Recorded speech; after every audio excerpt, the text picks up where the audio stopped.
పూరా లోకల్.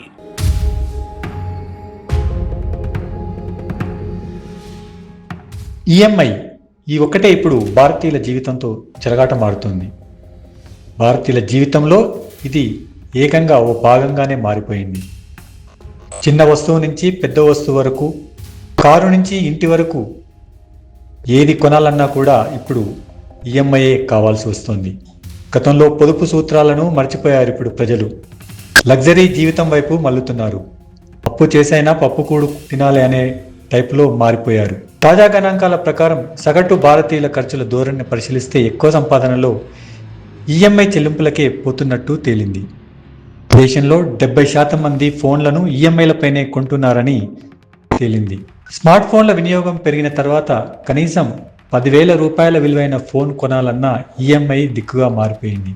పైగా ఒక్కో ఇంట్లో ఎంతమంది మనుషులుంటే అన్ని ఫోన్లు ఉండడం కూడా ఈ కల్చర్ పెరగడానికి ఓ కారణంగా చెబుతున్నారు.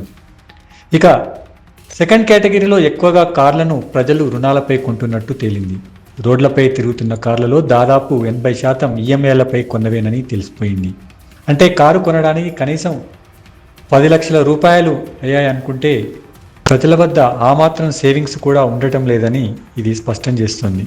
ఇక భారతీయులకు భావోద్వేగంతో కూడుకున్నటువంటి సొంతింటి కళ, రోజుకు రియల్టీ భూమి పెరిగిపోవటం, దీంతో ఇల్లు కొనుక్కోవడం అనేది నిజంగానే కలగా మారింది.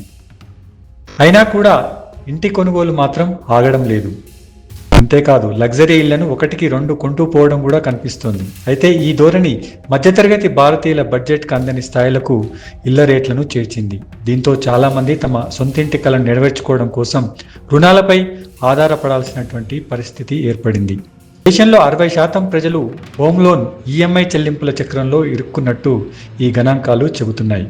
అంతేకాదు ప్రస్తుత కాలంలో ఆసుపత్రి బిల్లులకు, పిల్లల చదువులకు, చివరకు బంగారం కొనాలన్నా, పెళ్లి చేసుకోవాలన్నా కూడా ప్రజలు రుణాలను తీసుకోవాల్సి వస్తోంది. అందుకోసం ఈఎంఐలు చెల్లిస్తూ వస్తున్నారు.